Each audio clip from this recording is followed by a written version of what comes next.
Então, pessoal, vamos começar agora a aula de número 5. Nós vamos continuar no capítulo 3, termos e definições, caminhando mais um pouquinho. Hoje nós vamos falar de um assunto super legal que vai mais para o finalzinho da aula, que é o efeito de grupo. Isso dá um nó na nossa cabeça, mas vocês vão ver que é muito interessante a gente pensar, olhar para a estaca, para o tubulão. Vem comigo, vamos para essa aula. Nós vamos dar início à quinta aula da NBR 6122 de 2019, dando sequência ao capítulo 3, termos e definições, onde estamos aprendendo item a item os significados e para encontrarmos todos os conceitos e buscarmos acumular conhecimento para aplicar para os próximos capítulos, né? Então, nós estamos dando esse apoio, um ajudando o outro, caminhando nesses termos e definições, estudando, aprofundando, conhecendo, descobrindo as coisas para que depois o acúmulo dessa informação nos ajudem a entender o restante da norma, né? Então, aonde a gente parou? 3.5, broca. Estaca broca na norma anterior, ela era um caso particular da estaca escavada mecanicamente. Nessa norma de 2019, ela vem como um item separado para ela, destacando que ela é uma fundação profunda, perfurada com trado manual, preenchida com concreto, com comprimento mínimo de 3 metros. Gente, isso é fundamental também. Mínimo de 3 metros, utilizada para pequenas construções com carga limitada a 100 kN.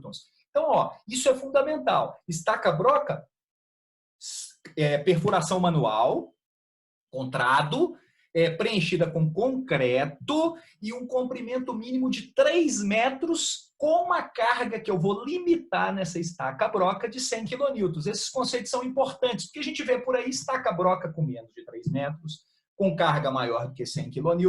Por quê?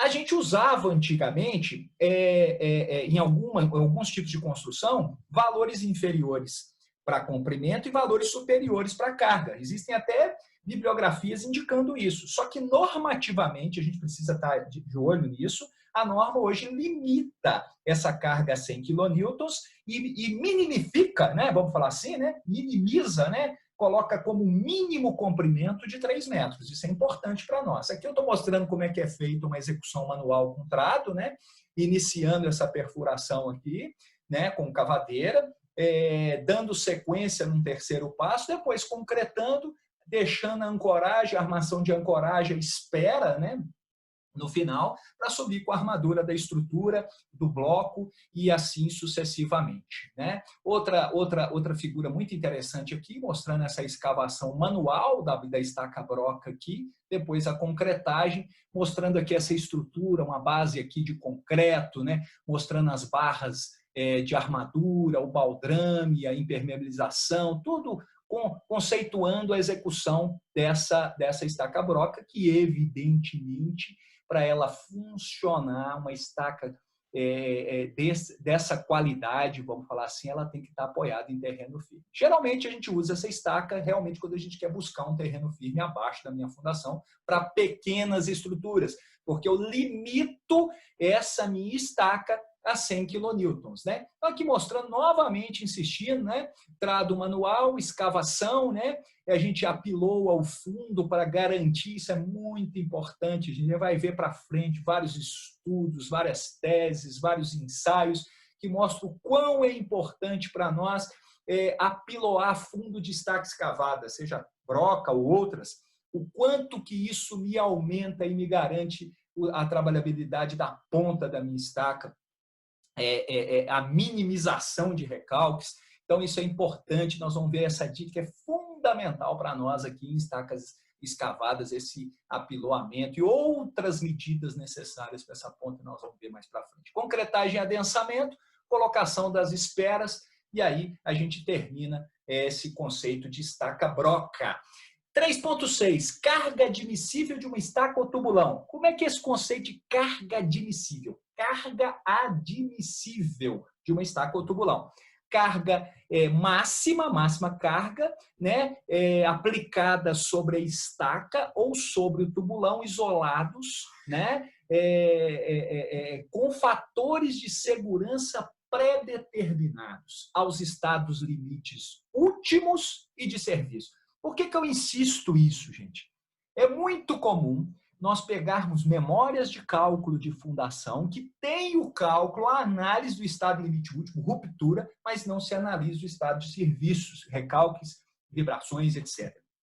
Isso é importante a gente ter esse conceito como analista de projeto, capítulo 10 dessa norma, que é novo, nós vamos falar dele mais para frente. Esse capítulo é novo e ele é muito importante para o executor, é muito importante para quem compra a obra, o proprietário da obra, e é importante para o projetista. Ali o capítulo 10 foi inserido novo capítulo para a norma e ele é muito importante para a gente, tá? Agora, estados limites últimos, beleza, ruptura, analisar a ruptura, tensão admissível, carga admissível, isso tudo é comum numa memória de cálculo. Mas eu já alerto para você sobre o estado limite de serviço. Ele é, às vezes, negligenciado, até mesmo porque entenda que alguns projetistas entendem que se passou no estado limite último, passaria no estado limite de serviço. Nós temos que tomar cuidado com isso aí. Olho nisso. Vamos caminhar junto aí nesse estudo da norma e vamos fazer alguns alertas sobre isso, tá bom? Então, essa grandeza é utilizada no projeto quando se trabalha com ações em valores característicos, né? Valores característicos. Nós vamos caminhando. Vamos ver isso mais à frente, tá?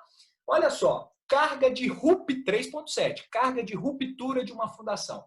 Carga que se aplica, né? Se aplicada na fundação, né? Provoca, esse aqui é o importante, ó, provoca perda do equilíbrio estático. Perda do equilíbrio estático, né? Ou deslocamentos que comprometem sua segurança ou desempenho. Corresponde à força resistente última. Ó o detalhe. Geotécnica da fundação. Isso é importante. É importante porque na hora que a gente vai aprendendo os métodos, né, de cálculo, essas histórias de geotécnica e estrutural, elas estão caminhando juntas em paralelo e a gente não pode desprezar. Às vezes nós calculamos a geotécnica, analisamos geotecnicamente perfeitamente, mas estrutural não. Ou o contrário, fazemos a verificação estrutural e vacilamos em algum ponto na geotécnica. Então, carga de ruptura provoca perda do equilíbrio estático ou deslocamentos que comprometem. Isso aqui, gente, é briga. Qual que é o deslocamento que compromete a segurança ou desempenho? Muito, ou praticamente a maioria das vezes, nós temos que perguntar para o cara da estrutura. Ó, o que compromete essa estrutura? Mas ela compromete tanto na utilização como na manutenção daquela estrutura. Nós precisamos ter esses conceitos claros. Nós não podemos ficar limitados a analisar simplesmente a nossa fundação. O que compromete a segurança ou desempenho? Qual que é o deslocamento máximo que isso acontece? Essa carga de ruptura precisa nos responder. Então, a gente tem o famoso conceito da teoria da geotecnia de ruptura local, ruptura geral, né? Nós temos que analisar, olhar isso com critério, né? Essa história, né? Da nossa ruptura geral, da nossa ruptura local, da nossa ruptura por funcionamento. Nós precisamos olhar isso com critério para definir essa carga de ruptura de uma fundação. Definir qual que é o ponto, qual que é o recalque máximo, para definir exatamente qual que é a minha ruptura local. Isso é importante para nós, né? A gente precisa ter isso em mente. Carga de trabalho de estacas. Carga efetivamente atuando na estaca em valores característicos. 2019, NBR deixa isso bem claro. A tensão de trabalho da estaca corresponde à carga de trabalho dividida pela área da seção transversal. Então, eu tenho conceitos, tá? Tensão de trabalho, carga de trabalho. Então, carga que está atuando na estaca em valores característicos é a minha carga de trabalho da estaca. Isso é importante eu ter em mente, porque eu vou ter uns probleminhas conceituais lá para frente que a gente precisa deixar claro, e é por isso que a norma usa termos e definições no seu capítulo inicial 3, para depois a gente aplicar isso. Então, carga efetivamente atuante na estaca em valores característicos, tá? 3.9, cota de arrasamento. É o nível, né? Nós vamos ter umas figurinhas daqui a pouco aqui. É o nível em que deve ser deixado o topo da estaca ou do tubulão, tá? Porque bloco de coroamento, isso tem a ver com essa cota de arrasamento, de modo que a possibilitar a integração estrutural entre o elemento de fundação e a armadura dele, e o bloco de coroamento. Isso precisa ser um conjunto. Lembra lá na história, quando eu falei do bloco de coroamento, ele tem que ser um elemento rígido o suficiente para absorver a carga da estrutura e transferir para os elementos de fundação? Então, essa história da cota de arrasamento ela é fundamental para eu garantir que essa estaca ela está fazendo uma integração estrutural entre o elemento de fundação e a sua armadura e o bloco de coroamento. Percebam, nós estamos falando de estrutura, norma de fundação. Tá? Então, olha só, cota de arrasamento, está mostrando para a gente aqui, né? E aqui é aquela famosa história, né? Como realizar o preparo da cabeça da estaca, né? Qual que é a inclinação perfeita, o que fazer, tomar o cuidado na hora de fazer esse arrasamento também é importante, né? Então, essa cota de arrasamento, ela tem que vir em projeto, ela tem que ser mostrada em projeto e mostra para a gente exatamente esse ponto, né? Qual é a cota onde eu vou parar com a minha estaca, onde ela vai entrar na região do bloco para fazer essa integração, tanto de estaca como no caso de tubulões. Isso é uma informação importantíssima para nós. O que nós estamos mostrando aqui, né? Esses arrasamentos sendo executados, a gente tem que tomar realmente o cuidado necessário para garantir que essa cota seja respeitada em obra. A gente tem que ficar de olho nessas coisas. Desenho é bonitinho, né? Desenho é bonitinho. Na prática, ainda mais numa obra envolvendo solo, envolvendo fundação, é uma obra que a gente tem que ficar de olho realmente para garantir que a teoria seja aplicada na prática. Para a gente terminar essa aula, gente, o efeito de grupo de estacas ou tubulões. Gente, nós precisamos analisar, aqui é o conceito, o que é o efeito de grupo. Depois, lá na frente, nós vamos aprender como é que eu calculo esse efeito de grupo. Como é que ele atua na fundação, qual que é o problema que ele gera. Eu pus essa foto aqui só para a gente chamar a nossa atenção, né? O grupo trabalhando junto, né? O que acontece quando esse grupo está trabalhando junto? É evidente que, dependendo da distância que eu tenho entre as minhas estacas ou tubulões do bloco, a atuação de uma fundação influencia na outra. E é esse que é o efeito do grupo. Eu tenho uma distância tal, onde esse efeito é menor, distâncias menores, esse efeito aumenta, né? Seja na cravação, nós vamos ver as coisas aqui, seja na execução, seja no comportamento do solo, seja na hora do carregamento. Esse trabalho, dependendo da distância, afeta no outro, né? Um trabalhando afeta no outro. Então, isso é importante. A NBR fala, interação entre as diversas estacas ou tubulões constituintes de uma fundação no processo de transmissão ao terreno das cargas que lhes são aplicadas. Então, isso é fundamental, nós precisamos ficar de olho. Como é que isso é aplicado? Como é que isso é feito? Como é que um afeta no outro? Porque um pode puxar a rasteira do outro aqui, igual a gente está falando aqui, né? Então, essa interação acarreta uma superposição de tensões, falamos isso, né? De tal sorte que o recalque do grupo de estacas ou tubulões para a mesma carga por estaca e tubulão é, em geral, diferente do recalque se eu pegar essa turma isolada.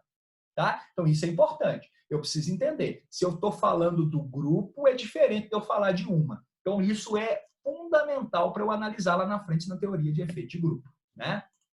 Beleza. Então, esse recalque diferente do recalque de estaca. Então, aqui, só para a gente finalizar alguns aspectos.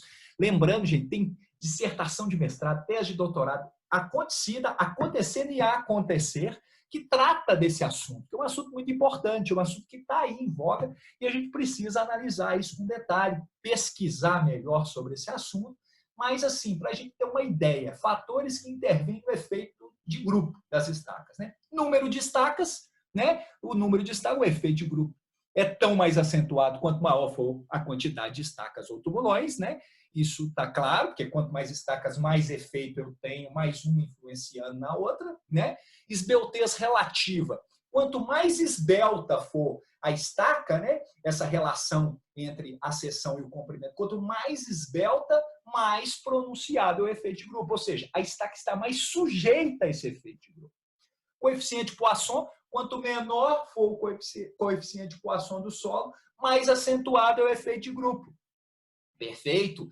Profundidade relativa, o aumento da profundidade relativa. O que é profundidade relativa, gente? Relação entre espessura da camada compressível e o comprimento da estaca. Maior é o efeito dessa interação entre estacas. Então, acentua-se dessa forma o efeito de grupo. Então, são variáveis, eu estou falando de algumas várias variáveis, vamos falar assim, que afetam diretamente esse efeito de grupo. Gente, falar do 2,5 e do 3 vezes o diâmetro é fácil, mas a gente precisa entender essas coisas. É por isso que eu estou aprofundando. Geometria do grupo. Além do número de estacas de um grupo, sua distribuição influencia no efeito de grupo, já que interfere na distribuição das tensões. Óbvio, a forma que eu colocar as estacas no meu bloco, essa distribuição, vai afetar esse efeito de grupo. Então, eu preciso ter isso em mente. Compressibilidade relativa estaca-solo. O aumento dessa compressibilidade incrementa a interação entre estacas, no caso de estacas flutuantes. Vamos falar de estaca flutuante também. E a reduz no caso de estacas de ponta. E isso é importante lá na frente, quando estiver estudando, porque aqui eu estou só conceituando o efeito de grupo. Depois nós vamos estudar ele lá na frente, né? Modo de transferência de carga da estaca ao solo, ou seja, estacas que transferem mais cargas do solo pelo fuste ou pela ponta têm efeito de grupo mais pronunciado. Ou seja, a do fuste tem mais pronunciado do que pela ponta. Isso nós vamos olhar, nós vamos entender isso direito, né? O efeito da instalação da estaca, ou seja, gente, quando a gente está executando a instalação de uma estaca, ela pode afetar a estaca do lado que já está instalada, né? Isso é importante a gente entender o pronunciamento desse efeito de grupo. A gente pode provocar recalques maiores do que é previsto quando a gente está fazendo a análise isolada da estaca, tá bom? Então isso é muito importante para nós. Aonde a gente está chegando, gente? A gente terminou o 3.10, efeito de grupo, e na próxima aula nós vamos para o 3.11. Nós vamos analisar mais termos e definições. A ideia, igual eu falei, é passar por esses termos, depois começar a entender os outros capítulos, né? Profundamente. Capítulo 4, 5, 6, até chegar no capítulo 10 e entendendo claramente, passo a passo, cada item da norma. Eu espero poder contribuir, eu espero poder ajudar vocês a entender cada item e espero a interação de vocês aí no canal do YouTube. Pode deixar pergunta, pode deixar dúvida, pode colocar aí para mim alguma pergunta que eu vou fazer questão de responder. Vocês têm percebido isso? Que eu respondo todos vocês, tanto no LinkedIn, como no Instagram, como também no YouTube. Chama mais gente, vamos divulgar o canal, vamos mostrar para todo mundo que a gente está interessado em divulgar a engenharia para todo o nosso país, mostrando como a nossa norma foi escrita, entendendo item a item. É uma responsabilidade muito grande, mas é um desafio e nós estamos dispostos a encarar esse desafio item a item, tá bom? Um abraço para vocês e até a próxima aula. Até mais! E aí, pessoal, gostaram dessa aula de número 5? Estamos caminhando no capítulo 3, termos e definições. Vamos caminhar mais um pouquinho a cada quarta e sábado. Eu convido a vocês que convoquem os seus amigos engenheiros para continuar acompanhando a gente. Que toda quarta e todo sábado nós vamos ter vídeos novos aqui. Dê seu like e continua com a gente. Um abraço!